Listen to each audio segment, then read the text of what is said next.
हफ्ते वाले दिन जो है हमारे यहाँ से ना फ़ोन चोरी हुए हैं।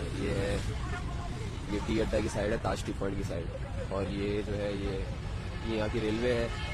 तो भाई सीन ऐसा हुआ था कि यहाँ से बंदे आए, यहाँ पर एक बंदे ने अपनी बाइक खड़ी करी, एक बंदा आया यहाँ से, ये इसने पटरी पार करी है, हम लोग यहाँ बैठे हुए थे और बिल्कुल सुकून से बैठे हुए थे। हफ्ते की रात थी, हम लोग दोस्त लोग हफ्ते की रात को ऐसी चाय वाय पीने बैठ जाते हैं सब लोग, तो हम लोग भी ऐसी आम मामूल पे बैठे हुए थे। और यहाँ से बंदा आया, एक बंदे ने बाइक यहाँ पे खड़ी करी और एक बंदा उतर के आया, यहाँ से हमें लूटा, हमारे 5 मोबाइल लेकर गया। तो इस एरिया से ना थोड़ा सा परहेज करें।